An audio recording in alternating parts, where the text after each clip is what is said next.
Tidak semua cerita ada di buku. Sebagian tinggal di Museum Jakarta, di lukisan, di artefak, dan di sudut-sudut yang menyimpan waktu. Hari ini kami tidak hanya datang, kami mendengar masa lalu bercerita.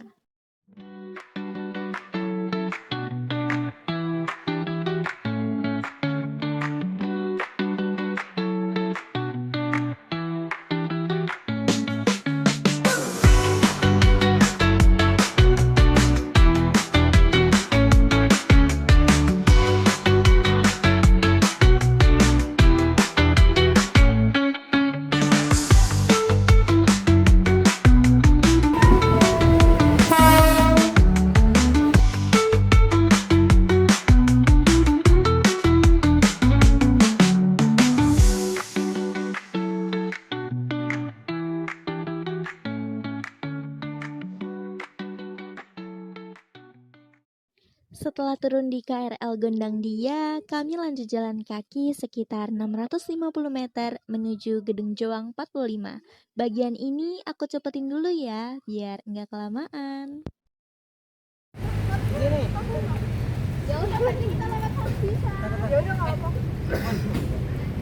Tadi kita di sini. Ini di kanan sana. Ini masjid. Kita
Di setiap sudut Gedung Joang 45, kita bisa membaca ulang fragmen-fragmen sejarah yang membentuk bangsa.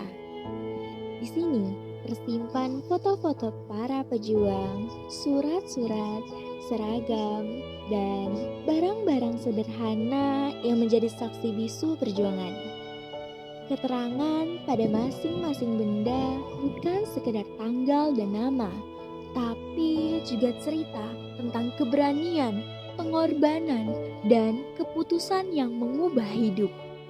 Ruang pamer ini dirancang untuk membawa kita mundur sejenak ke masa ketika harapan dan ketakutan hidup berdampingan.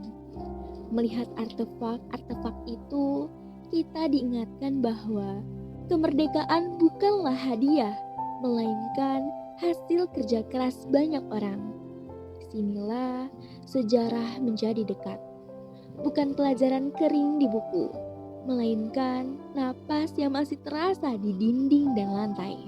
Berjalan pelan menambahkan narasi, dan biarkan setiap potongan sejarah menyentuh cara pandang kita hari ini. Karena pada akhirnya, museum bukan hanya tempat menyimpan benda lama, tapi tempat kita belajar untuk tidak melupakan, agar perjalanan bangsa ini terus maju tanpa kehilangan arah. Itu beneran ya Kak bohong sih? Malah bodoh. Hai. Kayak nggak nengok. Meow. Jenguk dong. Kamu nggak boleh menyentuh. Anjing mukanya ganteng banget ya.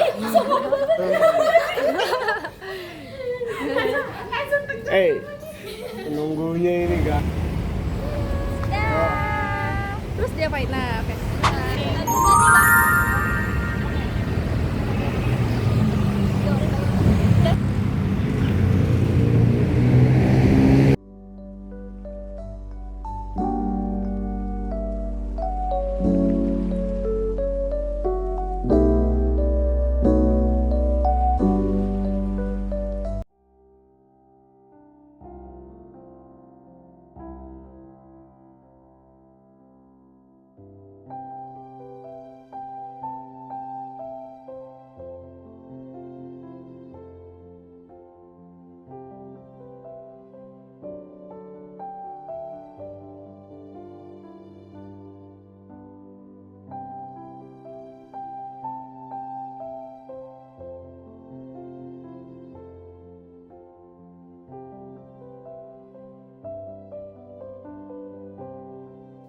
Di dalam Museum Sumpah Pemuda, setiap ruangan membawa kita kembali ke masa ketika sekelompok anak muda berani bermimpi untuk menyatukan bangsa. Mereka datang dari daerah yang berbeda, dengan bahasa, budaya, bahkan cara berpikir yang berbeda. Namun, disinilah mereka belajar untuk mendengarkan satu sama lain.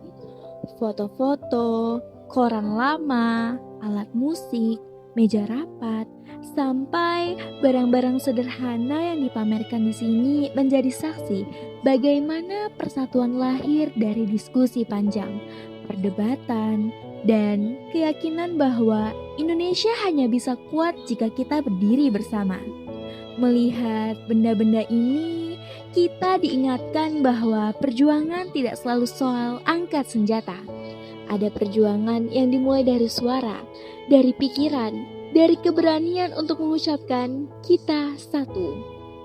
Ruangan ini terasa tenang, tapi ceritanya besar. Dan saat kita melangkah keluar, ada rasa hormat yang tertinggal. Bahwa persatuan yang kita nikmati hari ini datang dari tekad para pemuda yang pernah memilih Indonesia sebelum negara ini benar-benar ada. Hari ini bukan cuma soal berkunjung ke museum, tapi soal mengingat lagi perjuangan yang membuat kita ada di sini. Banyak banget hal yang baru kita dapetin, dan kami berharap video ini tidak cuma jadi tontonan, tapi juga jadi pelajaran untuk kalian. Semoga kita selalu menjaga apa yang sudah diperjuangkan. Terima kasih sudah menonton video ini sampai akhir. Sampai ketemu di vlog kami selanjutnya. Kalau ada tugas lagi, hehehe.